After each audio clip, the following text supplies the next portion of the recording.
Oh, wait. I'm sorry, Christopher. Christopher's odd man out now. Gail has one. If she were here, she could cheers with us. Are you drinking chai in yours like I am? Yes. There's nothing that goes in this but chai. Now, are we unified that we can drop the word tea after chai? Or I don't say chai tea. That is a No, misnomer. you get yelled at if you call it. It's not tea. Then it's tea. We don't call it tea. Just chai. Chai is it's like a food group all by itself. It is. It's got all the stuff in there. It's got some sweets and some savories. Good morning, everyone. Hi, Kale. I was thinking about you this morning. Good morning, Gabby. Good morning. Happy birthday. Oh, Ashley. Happy birthday, Ashley. Oh. Hi, Michelle. Nice to see you, love. Happy first breath day, as one of our friends says. First breath day. That's beautiful. Happy first breath day. Yeah. Good morning, Brandy. Hi, Adriana. Hello. How are you guys today? We were just talking about sleep. Did everybody sleep well?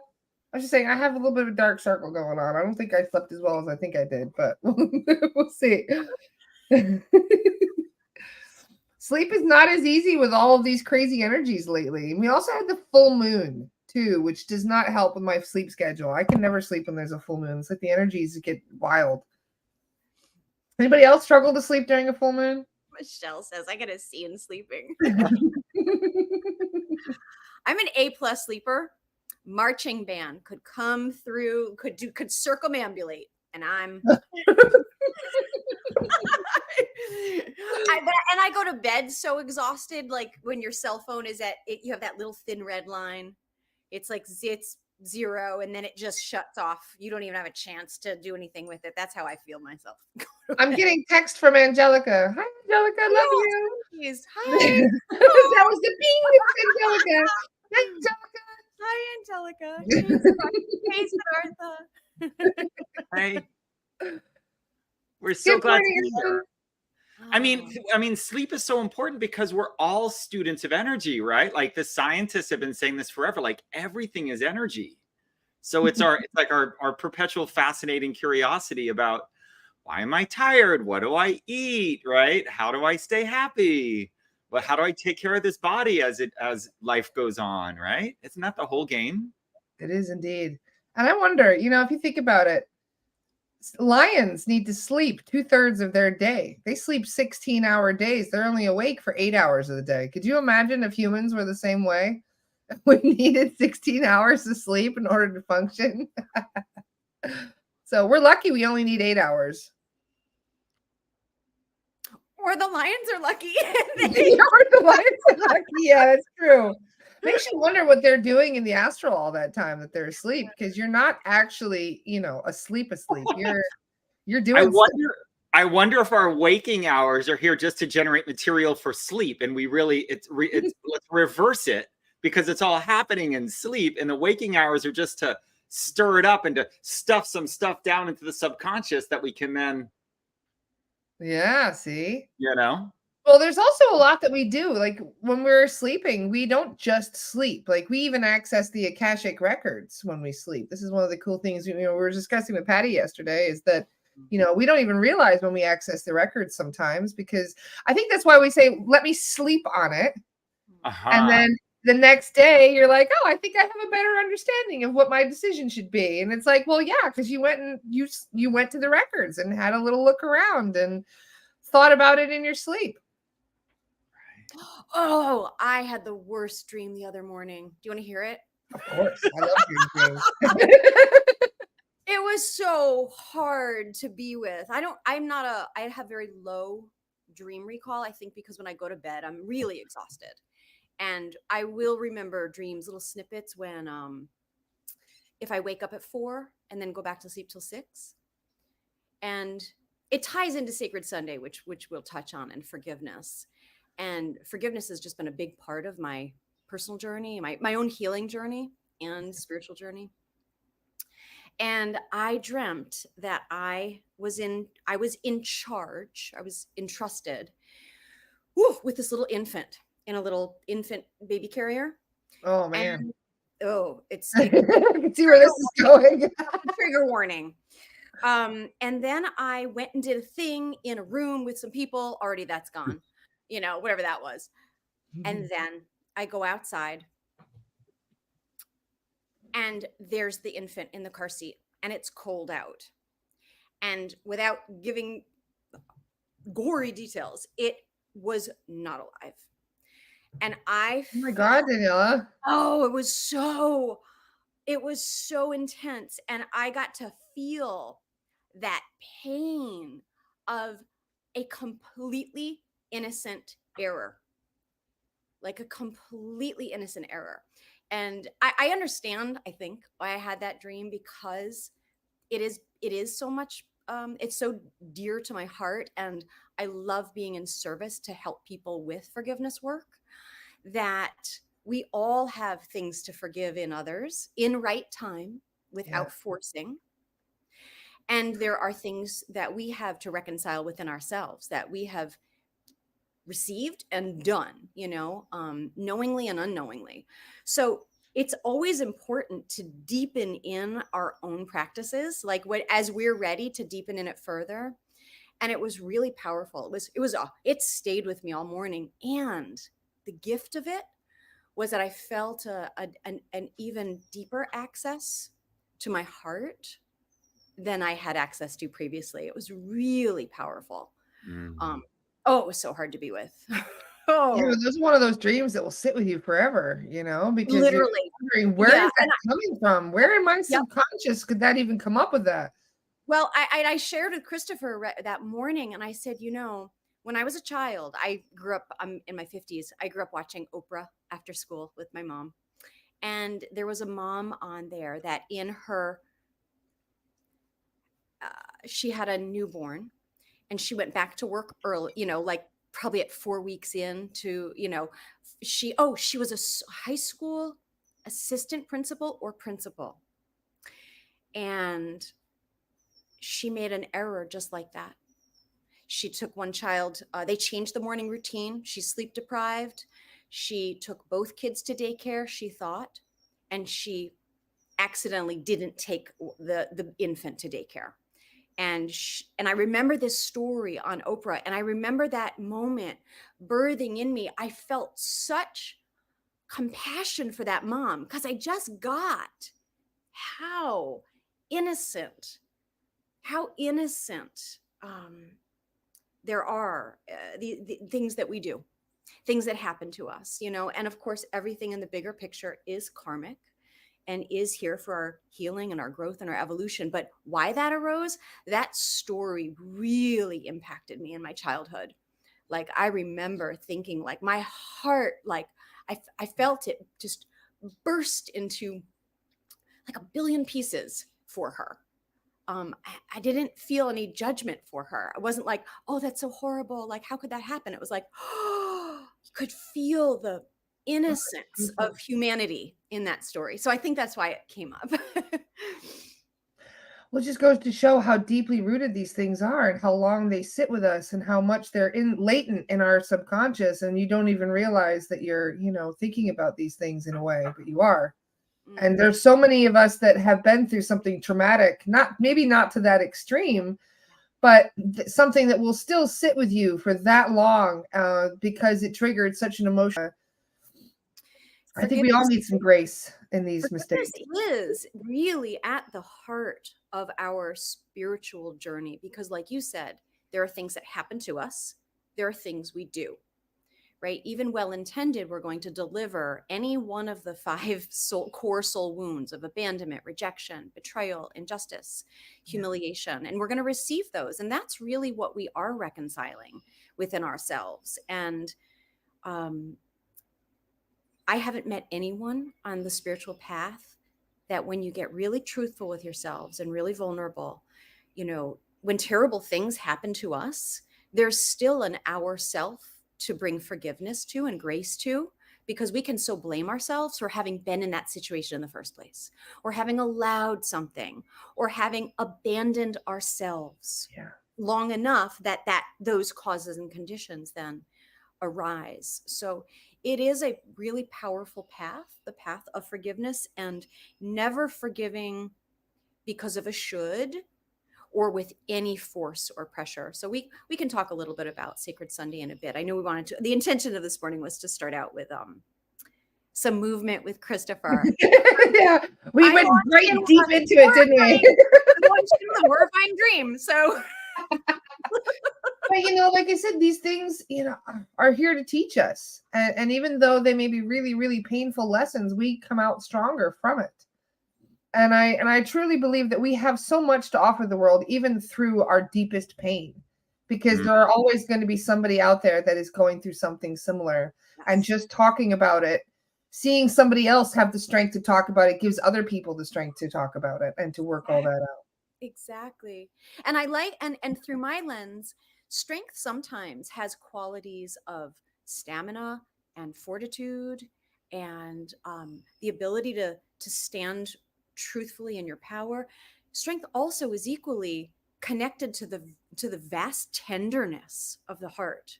There are, strength isn't always a like, we're going to go like got this. It's also our tenderness is our greatest strength too, and one of our greatest powers.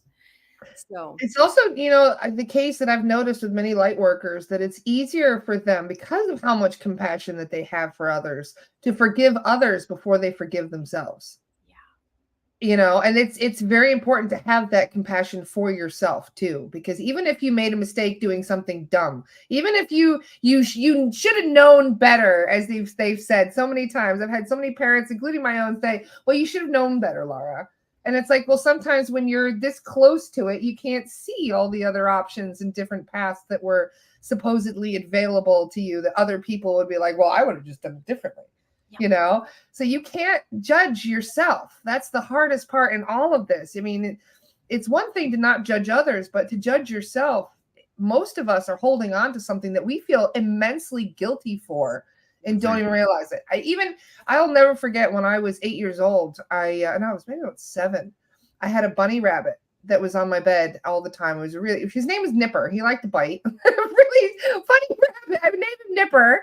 But Nipper one day came and he pooped all over my bed, and I got mad and I pushed him off my bed. I just pushed him. I wasn't trying to be, like aggressive or anything. And I pushed him off my bed, and he broke his leg when he hit the ground, because he landed. I didn't, intend to hurt him in any way, shape, or form.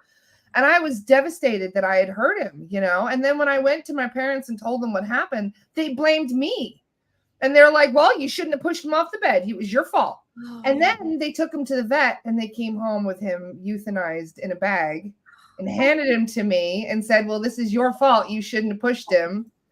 And I cried for 3 hours holding my dead rabbit, just feeling so guilty. And I'm in tears now thinking about it, because, this is something that I've held on to for 30 years. Yes. The guilt from that. This is exactly the heart of every single person here listening. I forgave my parents for putting him to sleep, but I didn't forgive myself for putting him into that position where he needed to be put to sleep. So it was my fault, and I have held on to that. Even just a little bunny rabbit that used to bite people, and that is something that, even us humans, we don't realize. We have so much within ourselves that we don't even remember that we need to forgive ourselves for. Exactly. And those events, like every one of us, we typically fall into we lean left or right. And I don't mean politically. Let's just say left is I blame myself. I turn the judge on myself. Or we tend to lean more towards I turn the judge on you and others. Right. And so it's good to know ourselves to the degree which way do we lean, and that's where our work. And every single person here, I have never met anyone in Sacred Sunday or in one-on-one work that does not have something from their life story from 0 to 15 where they carry, and they could say in one sentence what an event like that, what we decided about ourselves, others, or the world. And that becomes the lens through which we operate, right? Like I did something like that when I was 5. I left, me and my best friend, Laura. How funny. Yeah. We were playing in the mud where we weren't supposed to, and it was like quicksand. It was more like cement. And she got stuck. I got called in for dinner, and the moment she got stuck, I remember just freezing. Like I went into shock and horror. And when my mom called us in, I went up, and I don't even remember what I said. All I know is what I didn't do was say, we did the thing we weren't supposed to, and Laura needs help. Now, she got the help she needed. She was fine. But the fact is, I put myself first, right? Like I got scared. I froze. And I just froze. I don't even remember how did I have dinner, right? So for years, that's been it really sourced a lot of my interest and service around the realm of forgiveness, because I've seen for myself and for thousands of people how it's one event that we then decide something about ourselves. It's not even the event so much, it's then what we make it mean. It's what we decide, like what that language is. We decide something like, I'm terrible, I'm dangerous, I should be kept away, I'm unredeemable. Whatever it is, it's one sentence that's at the deepest base of it prevents our ability to self-love.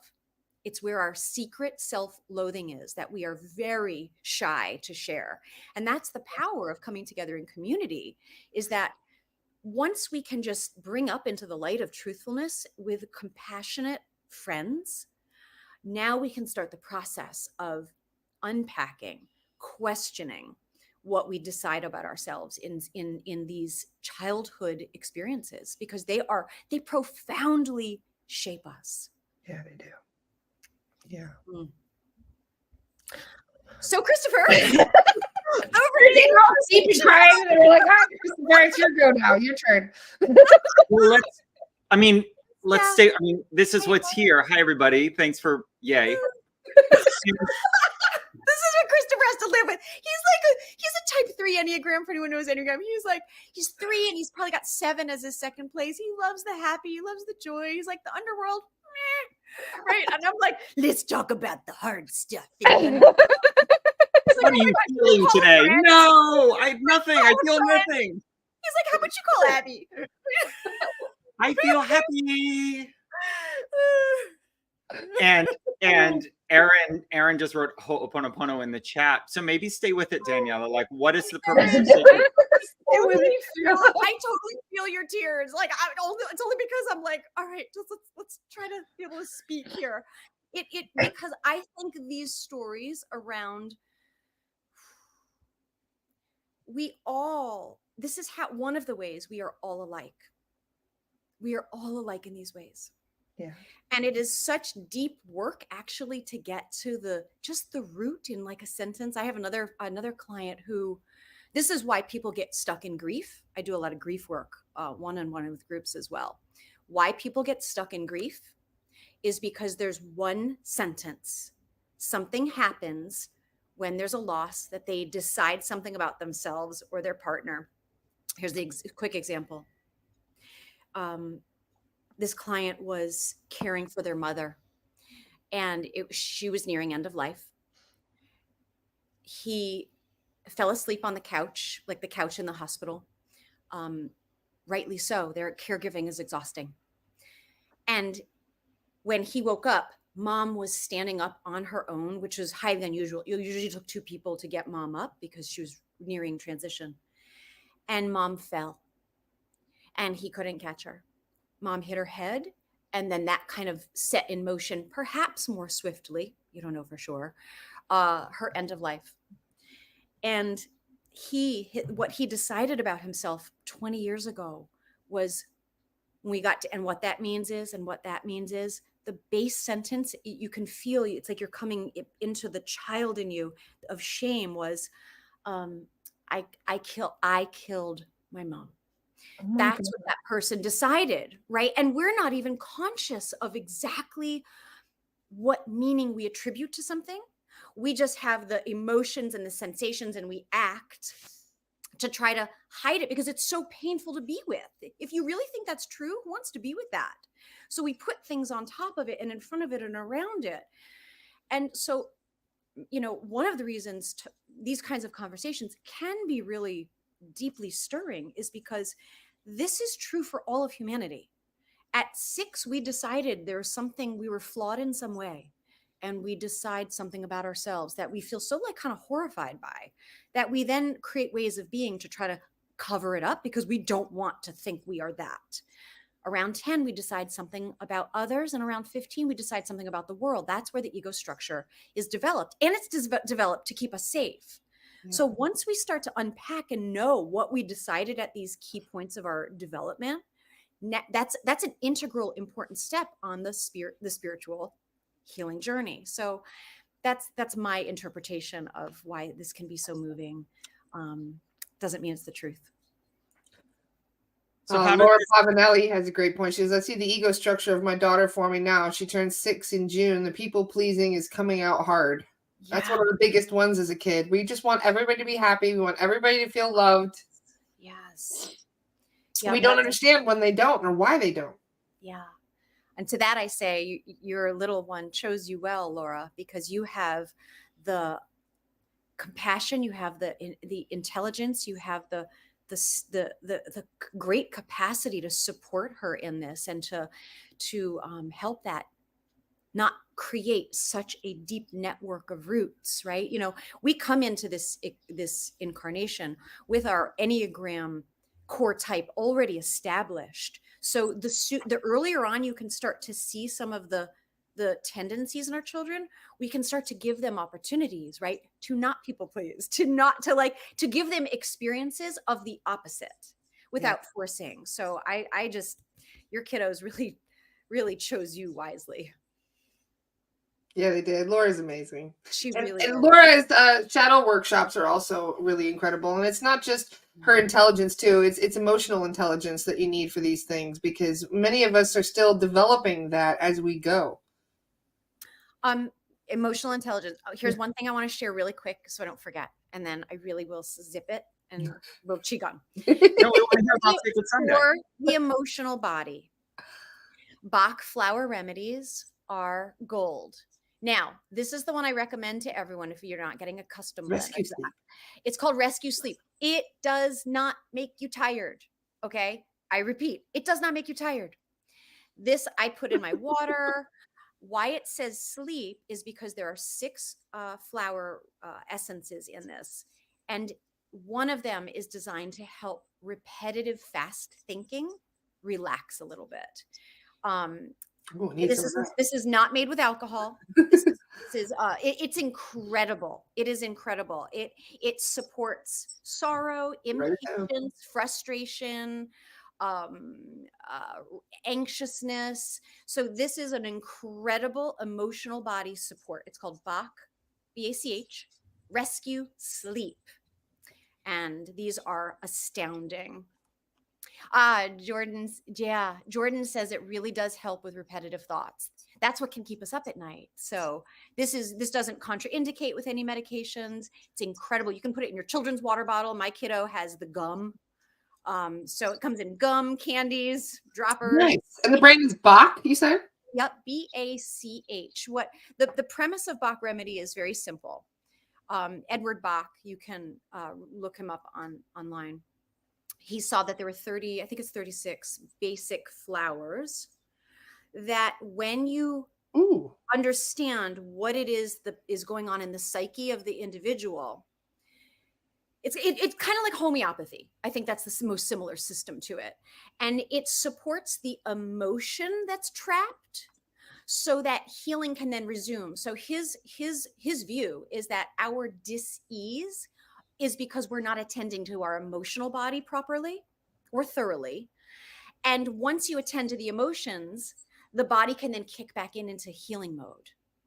So I cannot recommend them. I'm reading the reviews. The reviews are amazing on it. They're astounding. And when I work, thank you, Daniela. Yeah, when I work one-on-one with people, I make them their custom blend based on exactly what's going on. And you take your custom blend for 2 to 3 weeks. and then something shifts. They are astounding. And Steph, this is a rescue remedy. It just has one more essence in it that attends to anxiety. Anxiety is fast, rapid thoughts, essentially. Yeah. Nice. And it's Steph approved. See? Yes. Aaron, yes. Thumbs up. Star of Bethlehem is in this. That's in the. Oh, nice. Star of Bethlehem. I never even heard of that, actually. Because we all carry unprocessed sorrow and grief. I mean, grief isn't just because of death and loss. It's like transitions in life that we don't have rituals anymore to honor. There's a lot of grief and sorrow that we carry due to our unnaturally busy lifestyles, among other things. Nice. Okay. Thank you for that. Bye. Daniela. So this journey has led you to create the second part of Sacred Sunday. So you might as well close it out. The understanding of the core soul wounds, of the forgiveness, of the commonality. Judy says it works for animals too. Yeah, there is one specifically for pets. I have that. And a bird flew into our window when we were in a Bach training. And my trainer was like, go get your pet remedy. We just got the dropper to its beak and it popped right up.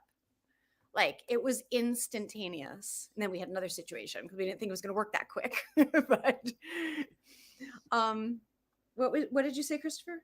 Sacred Sunday, to close out the conversation around forgiveness and grace and the core soul wounds. And why did you create Sacred Sunday 7-8 years ago? Oh yeah, this is an offering that's free online. Yeah, everyone's welcome. There's 3 parts to it.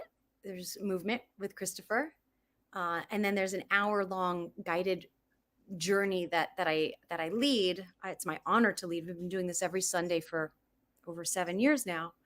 And you move through a journey of forgiveness, and in that space of forgiveness and clearing and reconciliation, then we get to fill ourselves with that golden white light of the I am presence, to feel into like what we are. We're not a who, we're a what.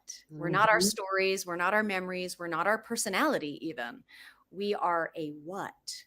That essence that we are, our true nature. And once we start to immerse more in feeling what ourselves as our true identity, our true nature, now we can play the character we are in life a lot more lightly, a lot more presently, a lot more kindly. And then there's an opportunity for 2 mantra meditations. So it's an hour-long process, and it's really potent because it's your own direct experience. I make suggested prompts that you are welcome to do your own thing. You know, you don't have to. They're just suggestions, and like I said, thousands of people have gone through this, and it's a very personal experience. It's just very, very personal. Oh my gosh, so many links. There you go. That was Christopher. You're awesome. So many links. He's right there. JC asked how she could be a part of it, and Christopher was like, "Bam, glad you out."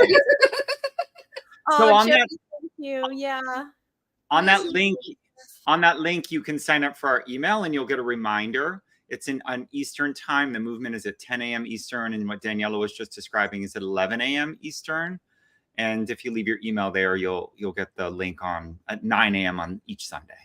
It isn't recorded. So for some that may be a little tricky to come on a Sunday morning, so you can come in parts. There's the 10 o'clock movement, 11 o'clock forgiveness. And then at 12 o'clock, I lead Power of 8, intending and distance healing practice. This is something that I said to Daniela last night when we were just privately chatting. This is therapy. Okay, this is, there's a lot of people that need this, and this is why we're making sure that we're offering it, because so many of us need these opportunities to heal. Whether or not you're going and seeing an actual counselor or a therapist that works for you, fantastic.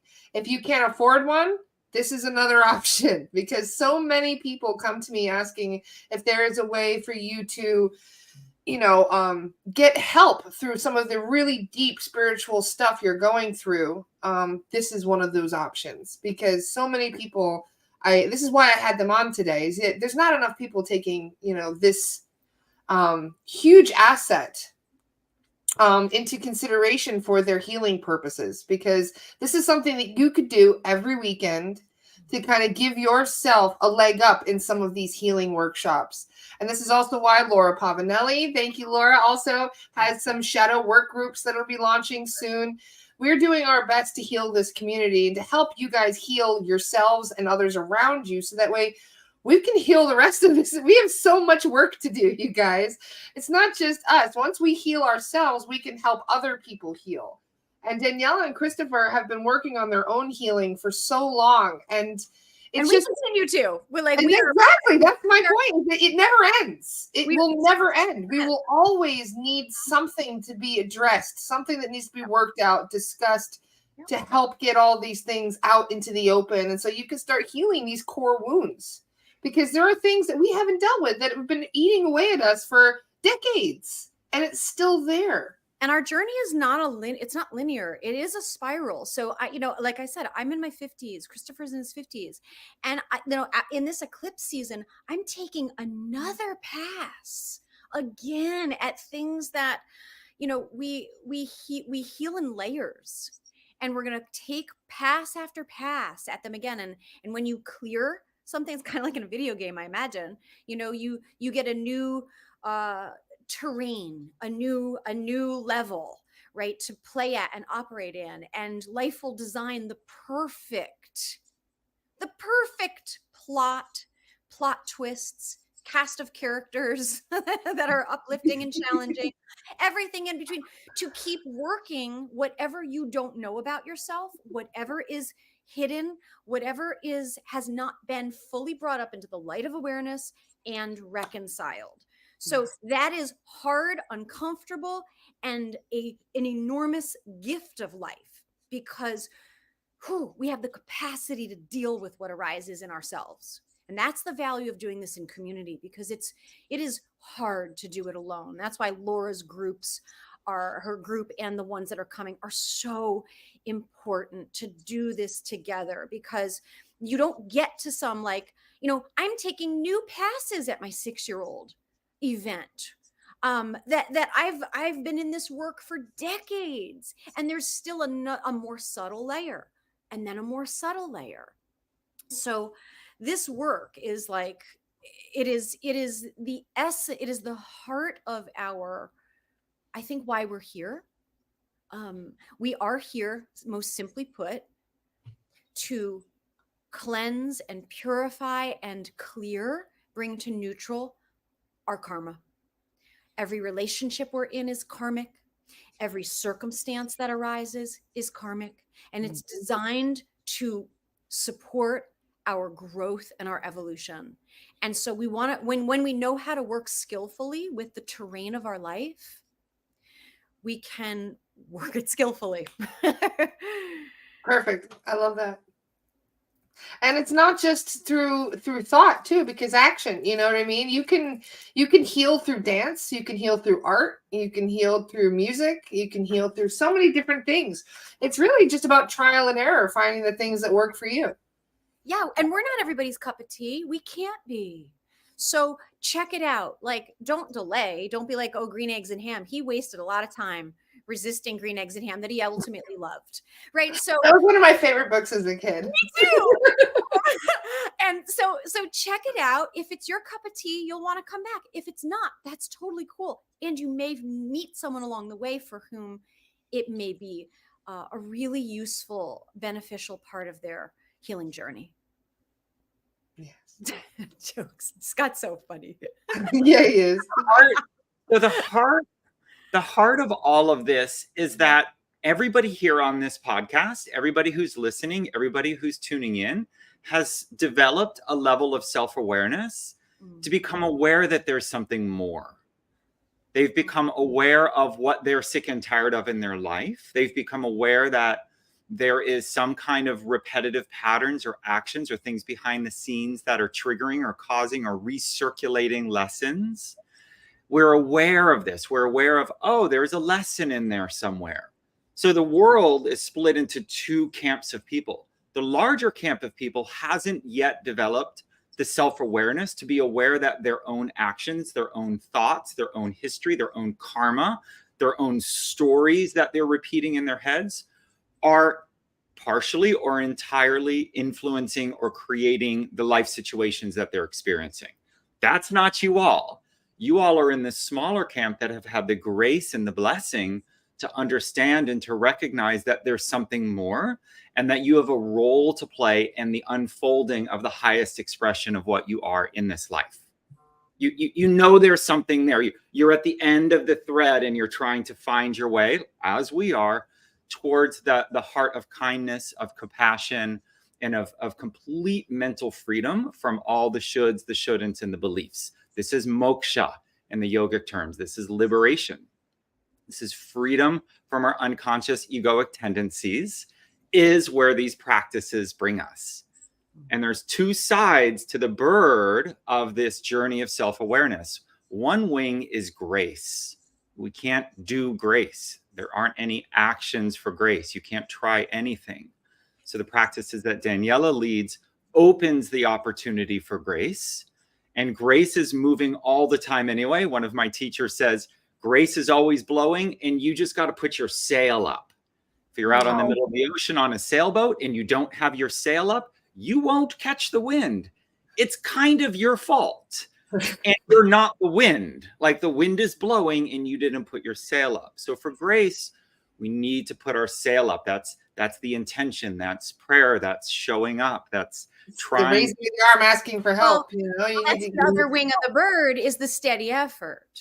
So you have the steady effort is required for the other wing, which is grace.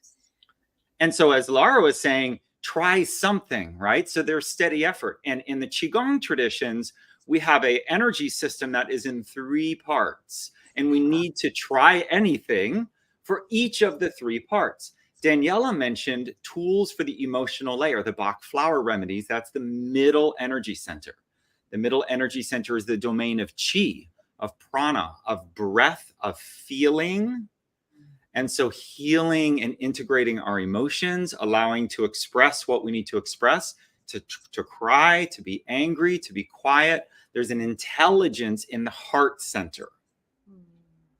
There's an energy and an intelligence in the heart center. And we, on our journey of self-awareness, each need to find for ourselves how to balance, integrate, heal, and feel the heart center. Okay, this is one of the 3 areas where we need to apply effort. The lower center is called the body center. Tracy Trimble calls it the biome. It could be called the hara, right? It's the area from the navel down to your knees. This is where sexuality is, reproduction is, food is, digestion is. This is where your physical body is created from. Your actual body, the cells that you're all living in now, the vast majority of them were created in the last 7 days. The denser ones in the last 3 months, and a few of the cell types in your body take a year or 2. Most of the cells in your body are constantly turning over. Where from? From the body center. So we need to take care of the body. Dance, running, walking, good sleep nourishes the body. Lots of water. Qigong, like do some. One of my teachers says, just do something. Like, your body needs to move, right? I'm doing something. I'm sitting down and watching TV. That's something, right? That's what most people think. When we sit down and watch TV, our energy goes, wow. Any of you who have young children, if you're watching tea with them, they don't sit still for 2 hours. They're moving. They're on the floor. They're laying like this. They're up. They're down. They're upside down on the couch with their feet up on the wall looking at the TV. The children keep moving. And that provides them a very high level of yang energy, of action energy. And then they sleep really well at night. They do sleep 10 hours because they have a high yin energy. So children have high both. And that is what creates plenty of energy for the day and great sleep at night. If we are having poor sleep at night, we're probably yin deficient, which is nurtured by nature. It's nurtured by movement. Get outside, get your feet on the ground, tire yourself out. When's the last time you ran till you were exhausted, right? Like tire yourself out. That creates room for yin to rise. You have to. And then the upper center is the center of spirit, of mind, of intellect, of wisdom, of intuition, of our connection to all that is, right? This is where dreams come in. This is where our soul guides are. So from here up is the realm that's called Shen, or spirit. It's the domain of instantaneously moving energy, right? So the most important thing for life on human beings on the side of the wing that is self-effort is to make sure that you start your day intentionally. There's nothing more important than to begin your day intentionally. Yes. What does that look like? You're nourishing the 3 centers. Are you in prayer? Are you meditating? Are you reading an affirmation? Are you feeding your mind positive self-talk, right?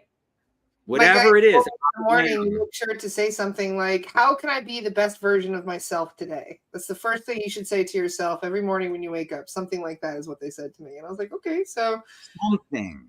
Don't let your mind go off the rails immediately. Well, a lot of people think when they wake up, they're not thinking nice things like, oh man, I gotta go to work, or oh man, it's another day. You know, you got a chance. Or you can, like, this mug was from a dear friend, begin each day with a grateful heart.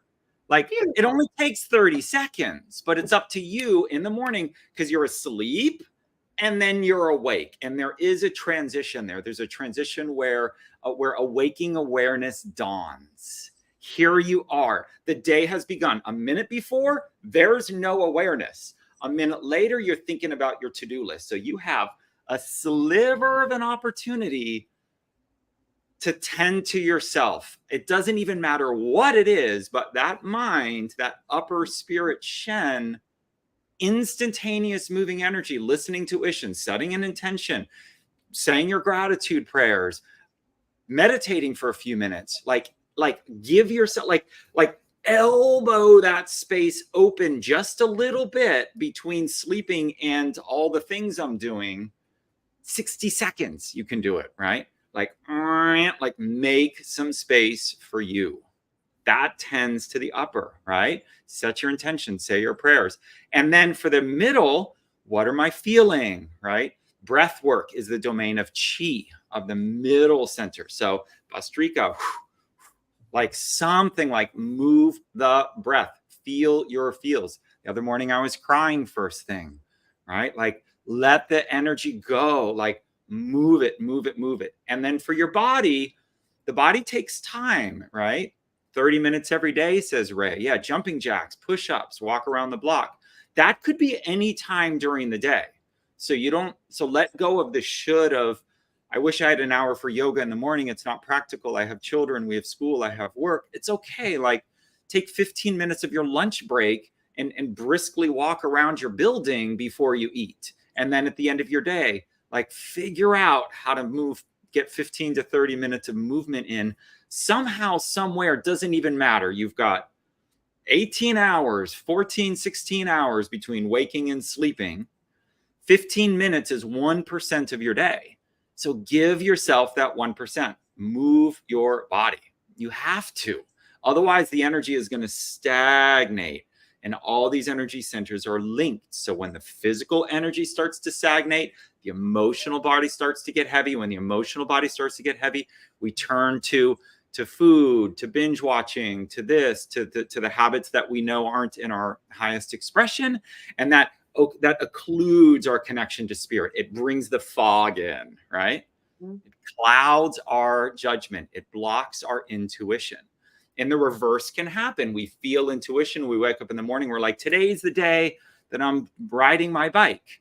And then you feel it. You set it in. You take care of your emotional layer. You do some breath work, some Bastrika, some pranayama, something to build some energy, because there's nothing swifter at building energy than using the breath. And then once your energy is high, then you follow through on the action of, I'm going for that bike ride on this spring morning. And then that energy that you're moving in your body creates an easier time for the emotional energy to flow. You'll feel uplifted naturally, or you'll feel sad because there's some unattended to sorrow. And when that's cleared, it's easier for you to feel the graceful touch of the light of spirit in your life. And this is how the toroidal energy field that you are cycles and circulates. Beautifully said, Christopher. There's so many wonderful comments, by the way, that people are No, I saying was just about your Qigong class. I know I could spend 5 minutes with everybody's beautiful reflections. Jody says, I'm currently taking Christopher, well, I think she's talking about you, Christopher, to practitioner course, and it's been amazing. I've received so much insight that I expected, and so much more insight than I expected, and also some wonderful connections. Thank you for saying that, Jody. And Laura has the same mug. You have a mug twin. And David says, Christopher, you lead the movement so well. I have watched a ton of videos with others doing it, and I really prefer your style. Aw, thank you, David. So this is Qigong. And the word Qigong is where the weirdness of the practice ends. It goes right to normal from there. Qigong means the skillful cultivation of life force energy towards living the potential of the highest expression of what you are. This is Qigong. We're intentionally giving ourselves a little bit of time to skillfully utilize from an endless world full of practices, one good one for the upper, one good one for the middle, one good one for the body itself, like minimally 3 things. That's it. And we teach all this in our program that I'll share the link, and then we're going to do a little practice. Daniela and I love teaching the Qigong, and starting next Saturday, we have our short format month-long class on Saturday mornings. We've made it with this link. You guys will get a discount. It's $97 for a month dive in for us. And there's always free Qigong every Saturday and every Sunday too. So come join us for a deeper dive or just keep exploring the free offerings. Yeah, come to the free ones. Why not? We love teaching it. Well, sometimes you try it out for free and see if you like it. And if it's something you like, then go on for the deeper version. This is why it's good to offer little tastes here and there so people can get their feet wet and decide if it's something they want to put their energy into. And we have a freebie on Saturday at 9:30 in ASTARA as well. This is the last one of our free April minis. And this one's cool. This one, we're going to be working with the infinity breath and actually working with that infinity cycle of energy that I was just sharing about. So that'll be live streamed in ASTARA. And there's free Qigong every Sunday from 10 to 11. That won't end. Yes. You're not getting off, Christopher. You're stuck every Sunday. For the rest of your life, every Sunday, there's free Sacred Sunday. But to answer Aaron's question, Aaron wants to know the difference between Qigong and Tai Chi. Tai Chi is like forms. It's a specific, complicated forms and moves. It's a form of martial art, a very slow-moving martial art, and it has some of those like defensive and steps and moves. Qigong is simpler, and when you are practicing anything that you're practicing well, with intention, with the breath present, with your mind as present as you're capable of in that moment, because you're intending to do so. If you're moving energy in your body, you're practicing Qigong. So Qigong means the intentional working with that energy. So if you're practicing yoga well, you're also doing Qigong. If you're practicing Tai Chi, you're also doing Qigong. If you're out for a swim or a bike ride or a hike, you're also doing Qigong. Qigong is the moving energy within all of it. I wanted to answer Catherine's question, if you don't mind. Catherine says, when I'm fit and active, I feel so wonderful. But since I've fallen away from my health practices, I can't get motivated to get there again. And I'm not alone. My friends are too exhausted to start again too. Why do you suppose that happens?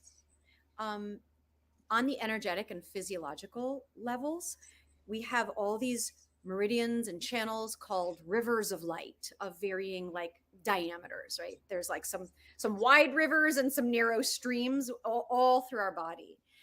And when we are sedentary, when we become more sedentary, it's like these rivers of light kind of get clogged.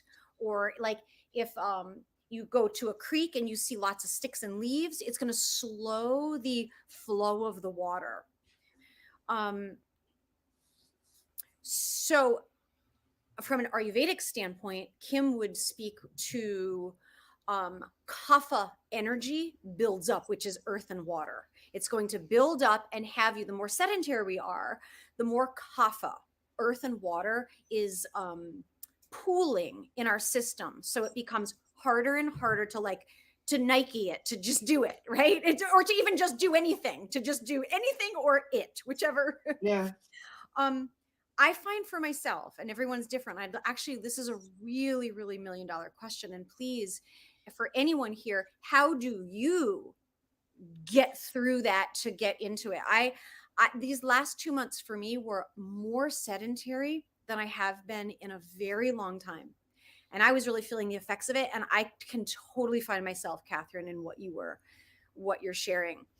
I had stopped my daily walk, which is like my biggest nourishment, one of my biggest nourishments. I sold that out for work. And to get back in the game, like I was dragging my feet. I was such a baby. Christopher had to like put up with me. He had to start walking with me just so I could get through that first 7 day of the kapha energy started moving again. I was nauseous. Like, because the energies had started to pool up and got stagnant. I was nauseous and shaky from a 1.5 mile walk, right? That's how much energy quickly can pool up in your body. So for me, what got me out of it was I needed to do it with somebody else. I needed somebody else to help me get through that first 7 days of my energy is stagnant, and I could just sit here and work and work and work and read and say, I could Hermione Granger it. Like, that's my heaven, is studying, reading, and being sedentary. I make myself do the other things, but my personal heaven is never moving off the couch. Aiden said that to me yesterday. He said it to me. He goes, Mommy, if I could just stay on the couch all day, every day, I'd be so happy. And I laughed, and I'm like, what kind of life would that be, kid? That is kapha's delight. And I have vata in the mind, and I have kapha energy that builds up if I'm not really, really moving at least an hour, hour and a half every day, like with some pep. So, Christopher, you may have and I also think, how do you just do it is very personality difference. Like, my son is a type 1 Enneagram. I have his note on my refrigerator because it gives me the biggest giggles. This is how he motivates himself. He makes like the most horrifying notes. His refrigerator note says, eat healthy, you fuck. That's how he motivates himself. I'm like, can I put that on my fridge just because it's so funny? That would never motivate me. It would have, because in Enneagram 2, 3s, and 4s are shame types. So like, I just go to shame, where he goes to like, he's like anger, like, don't be a fuck, like eat healthy. Like, that's his. It's on my fridge. It's so funny. So different personality types are going to have a different source of motivation. Oh, I also needed an external source because I'm going on a hiking trip. I am not a hiker. I like flat hiking. I like pavement. I like flat hiking. I like pavement. I like nature trails that are wide and flat. So I have to get ready because I'm like, I can't barf my way through this hike. I have to get back going. Oh my God, Steph. Okay, thank you, Steph. That is. Steph says, I have a note. Don't forget to do cardio, you fat bastard. I'm going to have to put a note on my fridge today. No fucking sugar, bitch. Stop it. And that may work for Steph if I remember right. Do you type as a core type 4, and the growth of the 4 is 1, which is what my son is like kind of some tough love, right? So I may be misremembering that. But Christopher, for you, like, you're a type 3. How do you like get back in the game if you ever kind of fall off the wagon on practice or something? What's your? It's the first thought in the morning. Because I have so much fire. I'm a fiery 3. Yeah. So I can equally go to overwork and not being in right relation with allowing, right? Because we close Qigong with the effort, right? The right hand, the masculine hand, is effort. And the left hand is the open palm. That's where this move comes from. right? So for me, I get out of balance and it's all like, now I've got both hands are like this, right? Rather than efforting and also allowing. So for me, it's that it's fixing my mindset, like catching again and again and again where I'm allowing my mind to continue to go, right? It goes where it goes. And then I either keep that train going or I say, that's not really serving me anymore. So can I come back to, like, if I find myself in judging the world, I wish this were like that, that needs to be better, that needs to be better, then I'm not in gratitude, like Benjamin says. Then I've lost starting the day with gratitude if I'm in the judgy of the world mode. Shay and Erin have a question about what the numbers are. When we finish, I'll put a link to a free test. It's the only free Enneagram test out of all that actually is pretty accurate. And then there's a $12 version, which you don't need to invest in. So when we finish, it's a personality type map called the Enneagram. And it really gives you insight as to how we operate on autopilot. It's not to box us in like you are this and you are that. It kind of shows us, well, this is how you tend to operate on autopilot. And here's some of the unconscious tendencies of your personality that can be destructive. And here's a pathway. Enneagram is described as the 9 ways we carry tension and the 9 journeys to relaxing the nervous system and stabilizing the mind, or the 9 pathways to God. And not like in a God, like God's out there kind of way. It's a really, really beautiful, or it can be described as the 9 ego types and the 9 journeys to essence. So it's really lovely. I'll share that when we hang up. Whatever that is, we're just getting rolling. Daniela, tell us about Sunday, about the mind protection. And then you'll do Qigong. I don't know that we're doing Qigong. We're doing Qigong? Okay, everybody just one shake it. Qigong move today. Okay. Let's do Start shaking. Oh, well, what about infinity hands is such a beautiful one at all 3 centers. That's okay. Such a gorgeous one. All right. So stand up if you can. It works sitting down, and if you can stand, it's better. Go ahead, Daniela. What were you going to say? Nothing.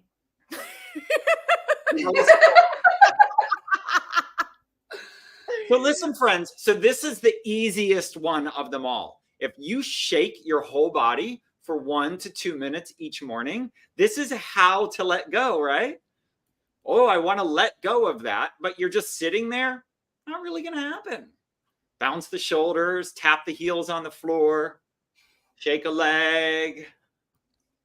Oh, I like all those, Patrick. Those are so great. Energy flows where attention goes. Have an attitude of gratitude. And I got metaphysical rhymes for the appropriate time. Yeah, you do, Patrick. She is cute, isn't she, Michelle? I know. I like that one. Like, noodly, shake your booty, like really let it shake. Go left and right, like wag your tail. Danielle sometimes says she wish we had tails because then we'd all know what each person is feeling. Guys, Shake your tail. Because nobody, like, imagine somebody being a bully, but they keep shaking. They'd have shake tail. Like, you'd be like, come on, you're not really a bully. You're like, we see your tail. Keep shaking. You're shaking a leg, shake your toes. Shake your lip. Shimmy's a good, be the noodly shimmy. Mama pie. Bounce. Shake bounce like you don't care. Michelle, shake a tail feather. Ooh. Yeah. Keep shaking. Okay, so then we move into throwing away the trash. So we've just stirred it up, and now we want to let Mother Earth, which is the ultimate compost machine, receive all the stirred up, stuck, stagnant, emotional, murky, yuck energy. And we're going to be using your hands. So you inhale and you reach up, and exhale, bend the knees, make a sound, and throw it into the earth. Inhale, reach up. Exhale, bend the knees, throw it. Any sound, any sigh. Throw away the trash. You don't need it anymore. Not mine. Off you go. I miss Kale. Oh, shake. Yeah. You got to make a sound, though. You got to do a breath, a sigh, or anything. All right.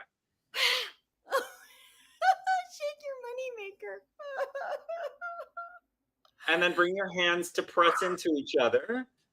And now we're going to use one hand to push the other hand to make a figure 8 shape. Okay? So you're drawing figure 8s, and you're letting one hand receive and the other hand do the movement, and then you switch, and now that hand gets bent backwards. And you can be intuitive with this too. I like doing the paintbrush hands, so you can do it with like hands together, like shark fin, or you can do two hands free, like paintbrush, two little paintbrushes. Calligraphy paintbrushes. I didn't even know paintbrush hands were a thing. Is this new technology? I literally thought this was the only way we did it. I had no idea about what you're doing.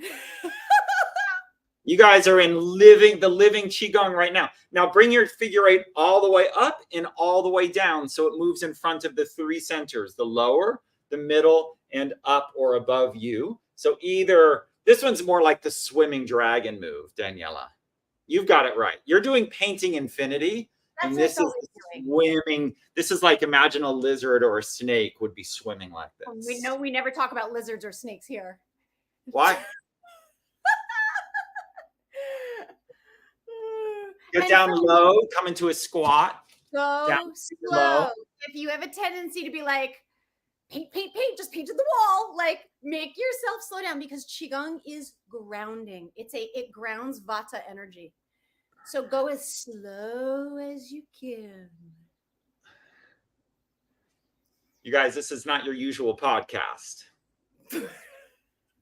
You've landed at the first day of the rest of your life. Congratulations. Today's the day to make the shift.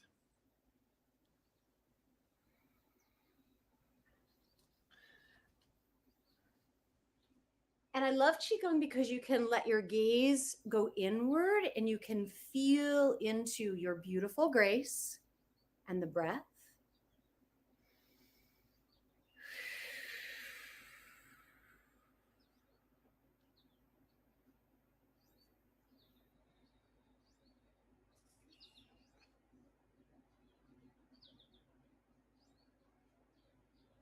And then let your head make circles, make a figure 8 shape with your head or your neck to release any tension that you're holding. Let your shoulders move away from your ears. Don't let your shoulders be earrings. And drift down. And gently with the neck, let the movement get a little smaller. Oh, let's do open the wings after. Let's do just like the opening the wings to close, because that just feels so good. And so you bring your hands forward like you're making an offering, and then spread and bring your shoulder blades together. Lean back. Make sound if it feels wonderful. And wrap yourself up and then lift your heels. On your tippy toes. And then the heels come down, and then bring the hands forward and open. Lean back slightly, open the upper back. And then exhale, hug yourself, little self-love, lift the heels, and then release the heels. And then big breath in through the nose. Exhale, wrap yourself up.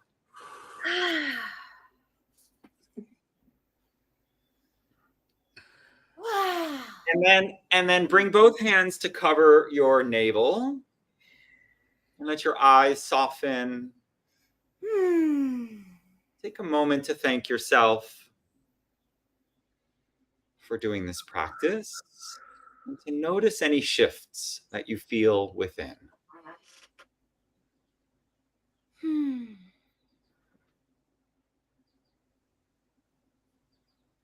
I feel lighter. Thank you, Christopher. My hands still feel tingly. With doing that shaking thing, my hands were going. It was crazy. That is the sensation of happy cells.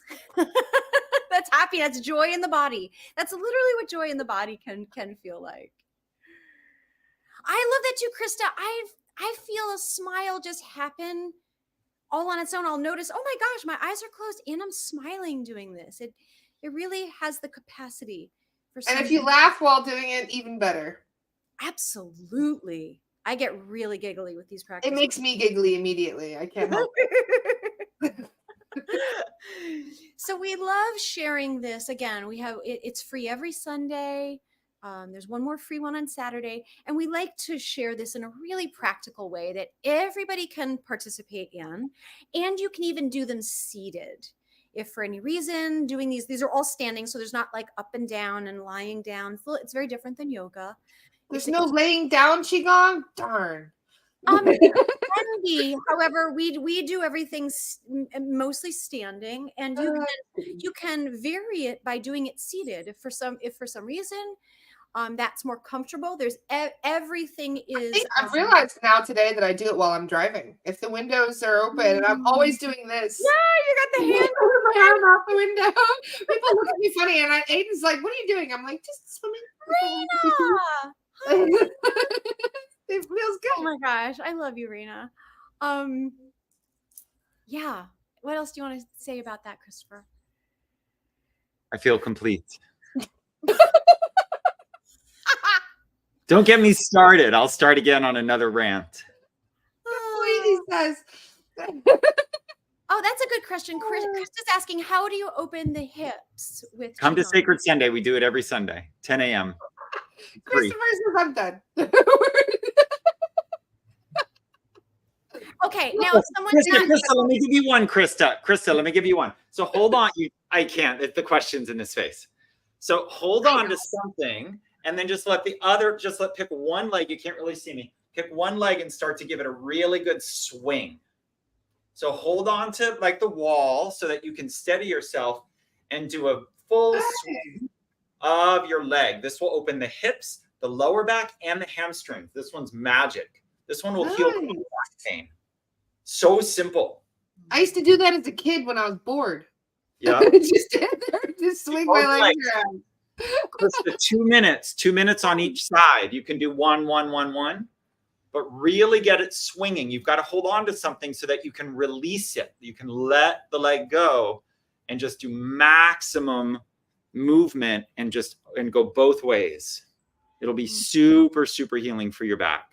Because a lot of times our low back pain is due to hip tightness. Yes. Because sit.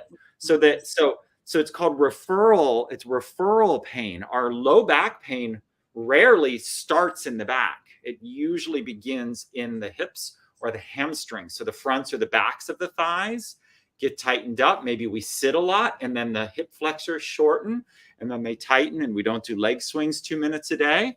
And so then when we do walk, our back compensates because the front of the thighs aren't open enough to do their job. And also a lower back opener that I can't love enough and rave about is the kitchen sink move.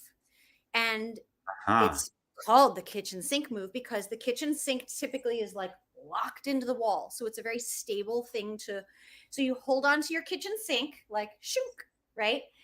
And then you make yourself nice and flat, and then you lean into your lower back because you're holding on so well. Yeah, traction. Yeah, it opens that lower part that can feel scoogey without the traction, right? You don't have to hang upside down to do that. So the kitchen sink move, I do that when I'm making breakfast and my son's lunch for school. So I have all kinds of moves that I literally call it kitchen yoga because I'm like, oh, the sandwich takes 2 minutes and now I can do 2 minutes at the kitchen sink, you know? So I know at what phase of food prep I can do what moves. Nice. Mm-hmm. Doing Qigong while cooking. Love that. Like practical, really keep it practical, doable, and bite size. I also find like I used to sell out my practice if I'm like, I don't have 45 minutes right now, or so I believed. So do anything is better than nothing. And it's true. It's really true. So give us, Daniela, tell us about, let's shift and tell us about mind protection and about Sunday. Well, on Sunday, you're invited to a afternoon workshop. It's after Scott's group hypnosis in ASTARA. Scott's amazing group hypnosis. It's QHHT style. Scott, please correct me if I'm misspeaking. No, it is. Yeah, it is. Okay. And it's at 1:00 in ASTARA paid membership. So So it's on Sunday, right? it's going to be amazing. I think he's done 1 or 2 maybe before, and Yeah. they're really profound. Group hypnosis is great, you guys. You got to check it out. And that is for the paid members on ASTARA at 1 o'clock. And then you said at 2 o'clock, you've got your workshop, yeah? Yeah. And if you're in Scott's, stay there, because if you'd like to join the mantra workshop, you'll have a replay. There's nothing in the mantra workshop on Sunday that you can't enjoy fully. As a recording. I would think probably less effective to come in late to that if you're at Scott's, than just do the replay of that instead. Hang on, let me just see if there's anything else I wanted to say about Scott's. Oh, and just a reminder that in ASTARA, if you're not a member yet, you can join, and you have 7 days free to just check out what's happening. So you can time it, join on Sunday, go to Scott's thing, and or join on Friday. Join on Friday, because you could do Chen at noon, Scott on Sunday, and then there are probably a few other things too, right? Yeah, Rachel has a Friday night event as well. Yes, Rachel. Yes. She's got I think Channeling with the Fae. I don't have it open in front of me. Channeling with the Fae, maybe something. Check. Let's see. Let's make sure we're filling up the schedule so full with all kinds of goodies. It's hard to keep track these days of what we've got going Friday night. So here's what's coming up in the membership. So the Chen Chat Q&A with Chen and Laura is Friday at noon. In the evening, Rachel Chamness is doing Atlantis Past Life Meditations and Healing. Yes. And then Scott on Sunday at 1 p.m. Unlock the Mysteries Within, Group Regression Hypnosis. Honey, can you answer Lisa's question? She says, I was a member at Divinate. Do I need to join ASTARA? It's the same. We just renamed it. It's the same system. People were struggling with the spelling of Divinate. Yeah. So that's why we decided to make it something easier. If you all like ASTARA Metaphysics, we love the new name. Yeah, I love it. And I love the design that Christopher did with the nautical cross, where it's using it as a compass. I love that. We made it look like a shield too, so it goes with the SRT logo of the sword with the wings on it. So it's like, yeah. I love that it goes hand in hand, because you have the clearings and you have the protection, the aftercare, and all of those things that we're wrapping up into one thing on ASTARA. It's like a big community where everybody can share all their knowledge and insights, and it's wonderful. Laura, Lisa's asking, what does ASTARA mean? Well, there's different. Basically, it's just a Greek word for star, but there's many different names for different deities, and Isis has got one of those many different names. So ASTARA, Ishtar, Inanna, all of those. So she was part of my inspiration for this, because we did the renaming over Easter. So it was a kind of a play on the goddess ASTARA, but we just changed it with an A instead of an O. And it's just a name that I've always heard for years. And when it popped up in my head when I was trying to think of what we should rename it, it just didn't seem like anything else would be as good as that. So we decided to keep it. And I like your point, Jordan. It does sound like Laura's name almost. Laura, you'll like, you're gonna cringe. So just brace yourself. Like we all came together. Dolores and others in the unseen realm probably brought all of us together, and it was because of Laura lighthousing, and because of Laura's just goodness and straightforwardness and trustworthiness, that many of us have come together. So it does, in a sweet way, honor Laura. Just deal with it. Like, you say that because when she pointed that out, I was like, I hope nobody thinks I was trying to name it after myself, because I really wasn't. No. We know your humility. That's the most cringy thing you could ever. No, that's why it's so perfect, because that's never what would motivate you. Like, and we know that. So yeah.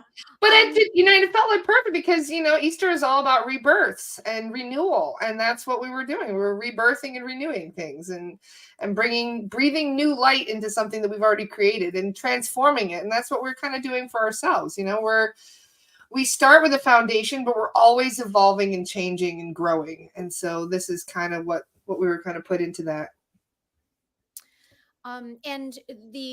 So Sacred Sunday is on Zoom, and the other offerings in ASTARA, Rachel Chamness offering, on Friday night, Scott's 1 o'clock offering. Those are Zoom links within the paid membership. So you will need Zoom to participate, or you could wait and watch the replay in ASTARA, where you wouldn't need a Zoom link. The replay would just be there. So I hope that's. And for those of you who are just contemplating whether or not, we do charge $18 a month for the paid membership, but it's actually free to sign up, and you can even have like what we call a bronze membership on there, where you can list yourself up there, list your work and your links and stuff like that. And we're trying to put so much in there, even just for free, because we realize that so many of you, the economy isn't very strong right now.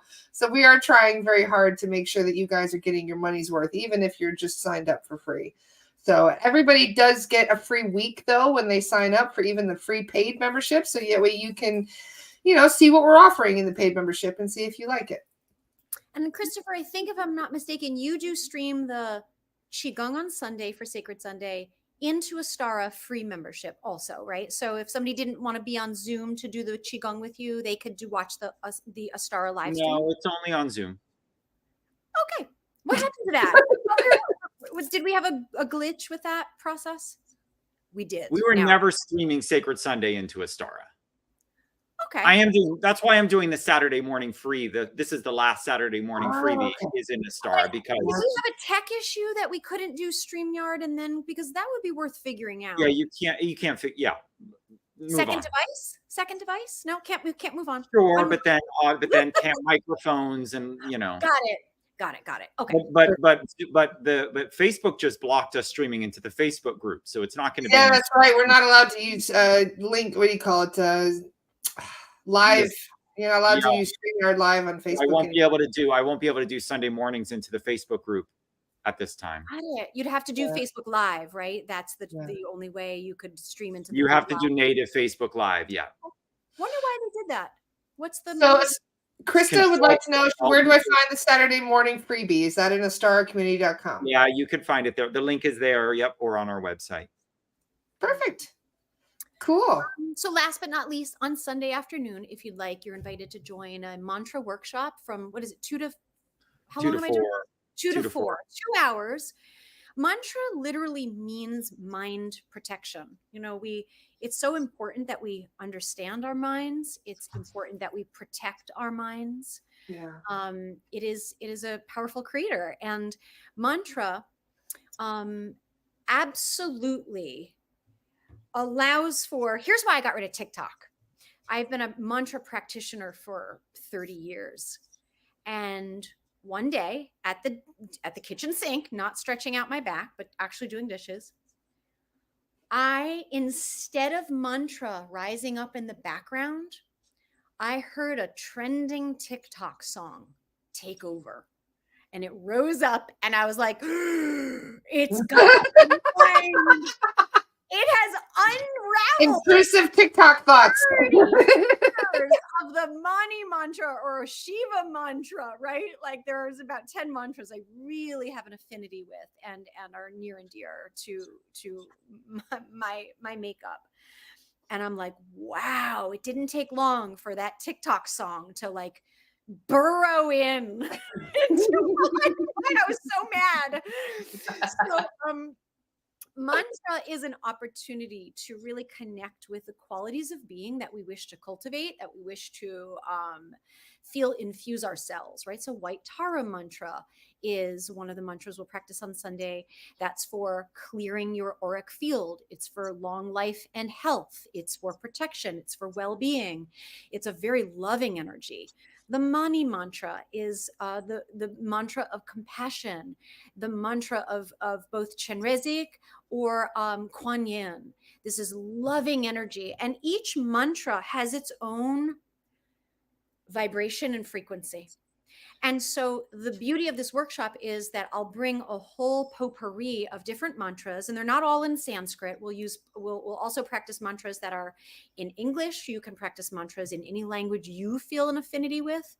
I love sharing mantra practice so that you can find your own intimate direct experience with it. And that's what makes it stick. When you're like, wow, this feels amazing in my system, I want to keep exploring it. Now, anything you practice with steady self-effort, opens the other wing of grace to enter you where grace already lives. And mantra with repetition penetrates your whole being. I like many of you, I enjoy the practice of just feeling myself lift my face to the warm golden white source energy. I inhale the golden light in. I exhale it down through my feet to the earth core. Inhale it back up to my heart.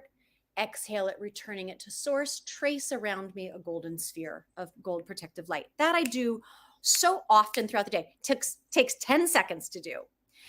Because I've been doing that so long, my other dream, which was not the dream that I shared about at the beginning of this conversation, the opposite end of the spectrum was I dreamt being filled with this golden light of a texture that far surpassed what I had the capacity to imagine on my own, which then up-leveled now my experience of drawing in this golden light. So anything you repeat, if you repeat mantras, like it's very typical for monks to go off for a week and do 100,000 Tara mantra recitation retreat. And then they come back. They just do the Tara mantra, Tara, tu re, so ha, for 100,000 repetitions, and then they come back.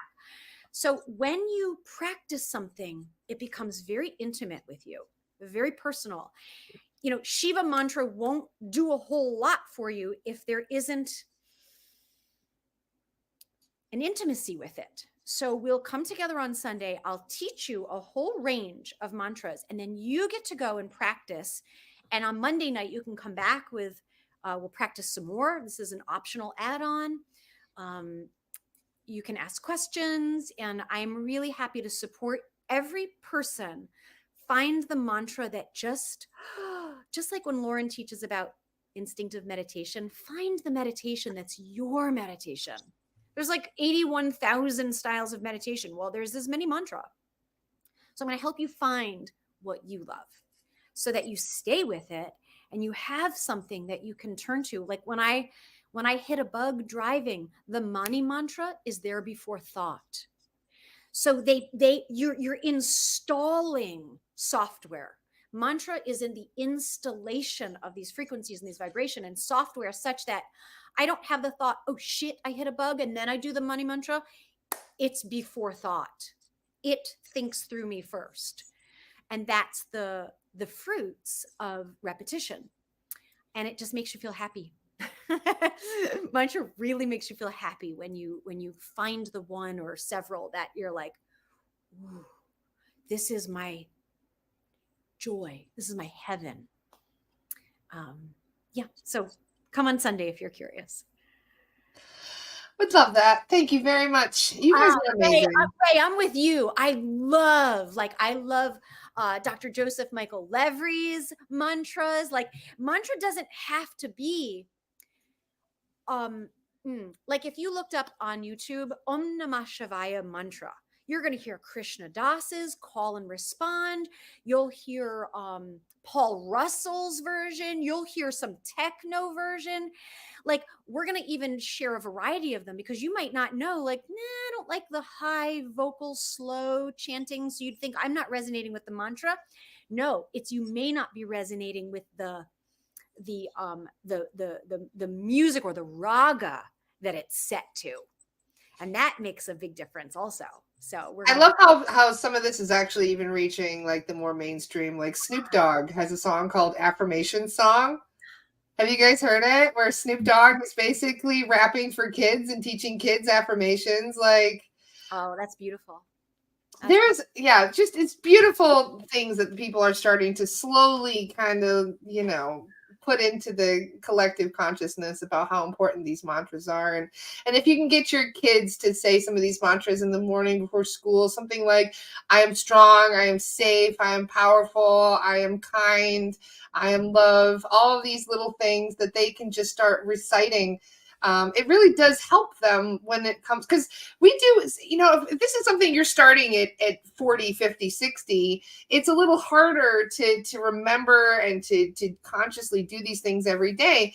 But if you're teaching your kids these things at an early age, it's just like, learning to make your bed in the morning, you know, and cleaning up after yourself, and all these little things that make your day better and easier. This is one of them that you can incorporate. I love So it. beautiful. Laura says Matt Kahn has a bunch of mantras too. Yeah, he's a wonderful resource. He's such a beautiful soul on YouTube, and he has Facebook page and a lot of incredible video by him. He's incredible.